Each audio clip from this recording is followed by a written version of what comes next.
샬롬 할렐루야. 그렇다면 이들은 어떻게 해서 이곳 아메리카 대륙에 살게 된 것이겠습니까? 바로 대홍수 이후 퍼져나가기 시작한 인류가 이미 오래전에 대서양을 건너 이곳에까지 와서 정착했음을 말해주고 있는 증거이지요. 그리고 지금의 북아메리카에 도착한 사람들은 이곳에서 다시 육지를 통해 남으로 이동하여 남아메리카에까지 정착하여 살게 된 것입니다. 아라랏산에서 출발하여 배를 타고 남아메리카까지 바로 가려 했다면 그것이 너무나 멀고 먼 길이었겠지만 이처럼 육지로 이동할 수 있는 곳은 육지로 이동하고 그곳에서 배로 이동할 수 있는 곳으로 가서 다시 육지로 이동하는 식의 방법을 통해 사람들은 전 세계 곳곳으로까지 퍼져나갈 수가 있었지요. 그리고 사람들이 이처럼 퍼져나가는 데 있어서 큰 도움을 주었던 것이 바로 북극성과 북두칠성과 같은 별자리였습니다. 당시에 사람들이 배를 타고 항해하려면 당연히 방향을 알 수 있는 방법이 있어야 했는데 별자리들이 그 역할을 해주었던 것이지요.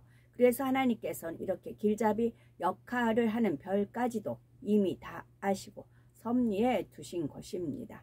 그렇다면 짐승들은 어떻게 이동한 것일까요? 짐승들이 이동하는 방법에는 크게 두 가지가 있습니다. 첫째는 사람들에 의해서 옮겨진 것이고 둘째는 짐승들 스스로가 이동한 것이지요.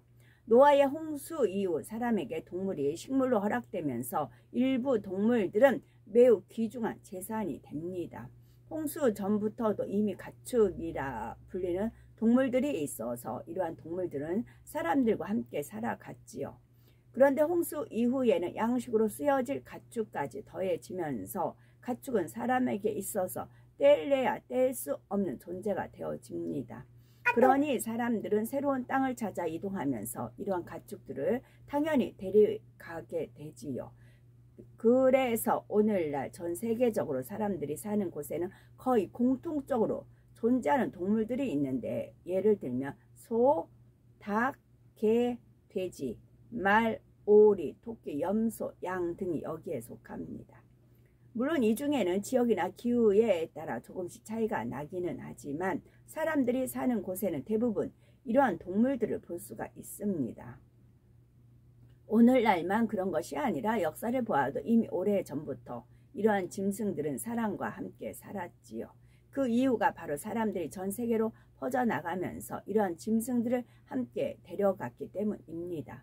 혹시 가축 중에는 하나님께서 가증하다고 하신 짐승들도 들어있는데 그러한 짐승들을 왜 함께 데려갔습니까? 라고 생각하실 분이 있을지 모르겠지만 홍수 이후 사람들은 급속히 악에 물들어가면서 점차 하나님과 멀어지게 되었습니다. 그래서 장차 선민으로 택함받을 이스라엘 민족을 이어갈 계보의 사람들을 제외하고는 하나님과 상관없는 이방인이 되어갔던 것이죠. 그리고 이러한 이방인들에게는 하나님께서 처음 정해주신 짐승들 이외에도 자기들 보기에 좋을 대로 짐승을 취하여 양식을 삼아 갔던 것입니다. 그렇기 때문에 하나님께서 보실 때 가증한 짐승들까지도 가축에 포함되어 사람들과 함께 전 세계로 퍼져나갈 수가 있었지요. 하지만 꼭 가축들만 사람들에 의해 이동된 것은 아닙니다. 가축들 중에 순한 것들이나 데리고 이동하기 쉬운 것들은 꼭 가축이 아니라 해도 사람들의 손에 의해서 전 세계로 퍼져나갈 수가 있었죠. 예를 들면 비둘기는 세계 어느 곳이나 있습니다. 비둘기는 사람이 사랑하고 사람을 따르기 때문에 사람이 가지고 가서 거기서 번식을 시키기 때문에 이렇게 세계 곳곳에 다 있는 것입니다.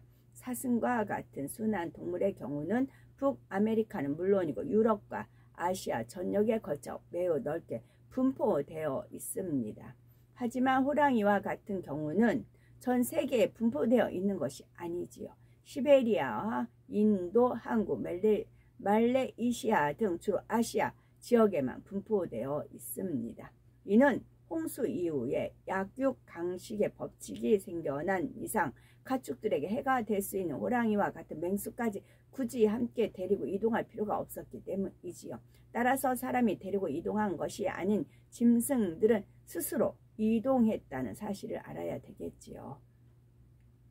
노아의 방주에서 나온 짐승들은 육지를 통해 이동할 수 있는 곳으로 점차 퍼져나가기 시작했고, 그 중에서도 각각의 짐승들에게 맞는 지형이나 기후를 찾아 이동하게 되었습니다. 그렇기 때문에 오늘날 전 세계적으로 퍼져 있는 동물들의 분포를 보며 각각의 짐승들이 어떻게 이동했는지를 알 수가 있답니다. 예를 들어서 코끼리와 같은 경우는 현재 아시아의 열대 지역과 아프리카에서만 살고 있는데, 코끼리와 같이 덩치가 큰 짐승들은 사람들이 데리고 이동하기가 쉽지 않았기에 코끼리 스스로가 이동한 경우이지요. 그러다 보니 코끼리는 육지를 통해서만 이동할 수가 있었고, 바다 건너 아메리카 대륙과 같은 곳까지는 이동할 수가 없었던 것입니다. 호랑이나 사자도 마찬가지입니다. 스스로 이동해야 했던 이러한 맹수들은 전 세계로 퍼져나가지 못하고 일부 지역에만 국한될 수밖에 없었지요. 그래서 전 세계로 퍼져나가지 못하고 일부 지역에만 국한될 수밖에 없었답니다. 또 사자 같은 것은 물을 싫어하지요. 그래서 헤엄쳐 건널 수도 없고요. 그러니 북아메리카나 중미, 남미로는 사자가 이동할 수가 없었던 것입니다. 그러므로 사자의 경우는 아프리카와 아시아 일부 지역에만 서식하게 된 것입니다. 이 밖에도 하마, 기린, 코뿔소 등과 같이 크기가 큰 짐승들도 스스로가 이동해야 했기에 세계적으로 널리 분포되어 있는 것이 아니라 대부분 아프리카와 아시아를 벗어나지 못한 지역에서만 살고 있지요. 이처럼 스스로 이동해서 퍼져나간 짐승들은 바다나 큰 강과 산맥 등과 같은 지형의 장애물을 스스로 극복하지 못한 경우에는 처음 퍼져나가기 시작한 아시아 대륙 그리고 아시아와 육지로 연결된 아프리카를 제외하고는 더 이상 널리 퍼져나가지 못했던 것입니다. 노아의 홍수로 인해 생겨난 기후의 변화나 지형의 변화가 짐승들이 퍼져나가 살아가는 데 있어서 매우 큰 변수로 작용하게 되었기 때문입니다. 물론 하늘을 날 수 있는 새들이나 지형과 기후의 장애를 극복한 짐승들 중에는 전 세계로 퍼져나간 경우들이 많습니다. 그 중에 곰의 경우는 아프리카, 호주, 남극을 제외한 거의 전 세계에 분포되어 살고 있는데, 물을 겁내지 않고 종류를 가리지 않은 식성 때문에 그만큼 지형이나 기후의 장애를 극복하여 널리 퍼져나갈 수가 있었던 것입니다. 지금까지 몇 가지 경우를 살펴본 대로 사람에 의해 이동이 되었는가 아니면 스스로 이동하였는가, 지형이나 기후의 장애를 극복할 수 있었는가 그렇지 못했는가에 따라서 오늘날 전 세계에 퍼져있는 동물들의 분포가 결정이 되었던 것입니다. 만약 진화론에서 말하는 대로 진화에 의해 오늘날과 같은 짐승들이 생겨났다면 기후나 환경 조건이 비슷한 곳에서는 같은 종류의 짐승들이 나타날 가능성이 매우 컸겠지요. 하지만 아프리카 대륙과 남아메리카 대륙에서 서로 기후와 환경이 비슷한 곳을 비교한다 해도 두 곳에 사는 짐승의 종류들이 많이 다릅니다. 사람에 의해 이동되어졌거나 스스로 이동할 수 있었던 것은 두 곳 모두에게 살겠지만, 그렇지 못한 것들은 바다를 건너서까지 이동할 수가 없었기 때문이지요. 그래서 맹수나 크기가 큰 짐승들 중에는 아시아와 아프리카 대륙에서만 살고 있는 것이 많습니다. 좀 사나운 짐승이라 해도 조그만한 것들은 새끼 때 사람이 능히 이동시킬 수가 있었겠지요. 이러한 사실들을 놓고 보아도 진화가 아니라 노아의 홍수 이후 새롭게 짐승들이 퍼져나갔음을 알 수가 있지요. 또한 홍수 이전에는 짐승들이 어느 곳에 살아도 좋은 환경이었으나 홍수 이후에 육의 성질이 드러나면서부터는 각각의 짐승에 맞는 환경을 찾게 되면서 이로 인한 영향도 있는 것입니다. 노아 홍수 이후로 기후와 모든 것들이 너무 변화되어 버렸던 것입니다. 그리고 짐승들 중에도 오늘날은 한 종류의 짐승 안에서 다시 여러 종류로 조금씩 변형이 일어난 경우를 볼 수가 있는데, 이는 결코 진화에 의한 것이 아니라 단지 오랜 세월이 지나면서 각각의 짐승들이 살아가는 지역의 기후와 먹이 그리고 지형에 적응하기 위해 생겨난 약간씩의 변화일 뿐이지요. 이런 약간씩의 변화를 소진화라고 합니다. 사람의 경우도 어떤 기후에서 어떤 음식을 먹으며 적응해 살아가느냐에 따라 외모에 약간의 변화가 생겨나는 것처럼 말이죠. 진화가 아니라 또 한 가지 증거는 바로 공룡의 화석을 통해서입니다. 진화가 아니라는 또 한 가지 증거는 바로 공룡의 화석을 통해서입니다. 공룡의 화석은 현재 전 세계적으로 발견되고 있지만 화석이 발견되는 곳을 보면 주로 그 주변 일대에서 집중적으로 발견이 된답니다. 대륙별로 살펴보면 북아메리카에서는 미국과 캐나다, 남아메리카에서는 아르헨티나나 유럽에서는 영국, 아시아에서는 몽골과 중국에서 발견되는 화석이 전 세계에서 발견되는 화석의 75%라고 하지요.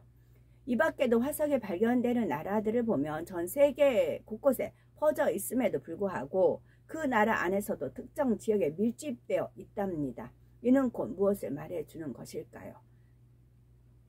이는 공룡이 에덴 동산에서 쫓겨나 이 땅에 내려온 후 이 땅에 그리 오래 산 것이 아니라는 사실입니다. 그들이 퍼져나가기 전에 이미 하나님의 심판을 이 땅에서 받아버렸단 말이지요. 불의 심판을 받아버렸다는 말입니다. 매우 짧은 시간밖에 살지를 못했지요. 그렇기 때문에 공룡들이 처음 이 땅에 내려올 때는 전 세계 곳곳에 퍼졌음에도 불구하고 그 짧은 시간 동안에 더 넓게는 퍼져나가지를 못했던 것입니다. 다시 말해 하나님께서 공룡들을 이 땅 곳곳에 세계 곳곳에 흩어 넣으셨기 때문에 공룡의 화석이 전 세계적으로 발견되고는 있지만 동시에 공룡들이 이 땅에 산 기간이 짧기 때문에 그 시간 동안 처음 정착한 곳으로부터 멀리까지 퍼져나가지는 못했다는 말이지요. 우리나라의 경우도 공룡의 화석이 많이 발견되고는 있지만 그곳이 주로 몇 군데 집중되어 있답니다. 그리고 이를 통해 우리는 공룡의 멸종 여시 매우 갑작스러운 것이었다는 사실을 알 수가 있지요. 공룡의 멸종이 만약 먹이가 부족했다거나 기후의 변화 때문이었다면 공룡은 당연히 먹이를 찾아 흩어졌거나 더 좋은 기후를 찾아 이동했을 것입니다. 공룡은 당연히 먹이를 찾아 흩어졌거나 더 좋은 길을 찾아 이동해야 하는데 그리 안 했던 것을 볼 수가 있지요. 그런데 공룡의 화석이 주로 집단적으로 발견됐다는 것은 한 곳에 모여 살던 무리들이 재앙이나 위험을 피해서 흩어질 시간의 여유조차 없이 갑작스럽게 죽음을 맞았다는 증거입니다. 그만큼 엄청난 재앙이 순식간에 닥쳤다는 증거이지요. 그러므로 우리는 이러한 증거들을 통해 공룡이 비록 이 땅에 내려와 전 세계 곳곳에 흩어져 살게는 되었지만 처음 정착된 곳으로부터 멀리까지 퍼져나갈 만큼 오랜 시간 동안 이 땅에 살았던 것은 아니며 또한 갑작스러운 심판에 의해 멸망당했다는 사실을 알 수가 있지요. 그리고 일본을 비롯한 섬나라들에서도 공룡의 화석이 발견되고 있는데 이 공룡이 스스로 이동해 간 것이 아니라 처음부터 하나님께서 그곳에 두셨다는 사실을 말해주지요. 물론 당시에는 지금과 지형이 달랐을 수도 있지만 육지에 사는 공룡이 헤엄을 쳐서 바다를 건널 수 있는 것은 아니기 때문에 서로 떨어진 대륙이나 섬을 공룡 스스로가 이동해 갈 수 있는 것은 아닙니다. 그럼에도 서로 멀리 떨어진 대륙과 섬에서도 비슷한 종류의 공룡 화석이 발견된다는 것은 하나님께서 처음부터 그곳에 정착하도록 흩어 놓으셨음을 말해주는 것이지요. 이와 함께 또 한 가지 생각해 보아야 할 것은 현재 알려진 공룡 중에 단지 20%만이 완전한 골격을 갖춘 화석이 존재하며 57%는 불완전하거나 부분적인 머리뼈 등에 의해 그 이름이 붙여진 공룡이라고 합니다. 또 나머지 500여 종의 공룡들도 특징이 없는 뼈를 근거로 하여 이름이 붙여졌지요. 이는 다시 말해 진화론에서 화석을 근거로 하여 진화했다고 주장하는 공룡의 대부분이 아직 화석조차 제대로 확보되지 않았다는 것이죠. 그만큼 충분치 않은 자료를 근거로 하여 자신들이 세운 가설과 생각 속에서 공룡의 진화를 설명하고 있다는 말이라는 것이죠. 그러나 하나님께서는 지금까지 발견되는 공룡 화석들에 대한 의문점을 밝히 풀어주셨다는 것입니다. 2절에 땅의 모든 짐승과 공중의 모든 새와 땅에 기는 모든 것과 바다와 모든 고기가 너희를 두려워하며 너희를 무서워하리니 이들은 너희 손에 붙이웠음이라 말씀하셨는데, 이는 그만큼 악이 있다는 사실입니다. 짐승과 사람 사이에도, 짐승과 짐승 사이에도 서로 악이 있기 때문에 서로를 두려워하고 무서워하는 것이지요. 자기의 유익을 쫓아 상대를 해하고자 하는 마음이 있게 두려움과 무서움이 틈타는 것입니다. 요한일서 4장 18절에는 사랑 안에 두려움이 없고 온전한 사랑이 두려움을 내어 쫓나니 두려움에는 형벌이 있음이라. 두려워하는 자는 사랑 안에서 온전히 이루지 못하였느니라 말씀하고 있지요. 사람의 마음 안에도 악이 없고 상대에 대한 온전한 사랑의 마음만 있다면 결코 두렵거나 무서울 것이 없습니다. 아무리 나를 힘들게 하고 나를 해하고자 하는 사람이 있다 해도 내 편에서 먼저 그를 온전히 사랑해 버린다면 결코 그 사람에 대해서 불편한 마음이 들지 않지요. 그렇지 않고 상대가 나를 힘들게 할 때 그로 인해 내 마음이 상하고 감정이 생기기 때문에 그러한 사람을 보면 두렵고 싫어서 피하게 되는 것입니다. 마음 안에 온전한 사랑이 있으면 오히려 그런 사람을 볼 때 더 긍휼과 자비의 마음으로 대하며 어떤 상황에서도 품어주게 되는 것이지요.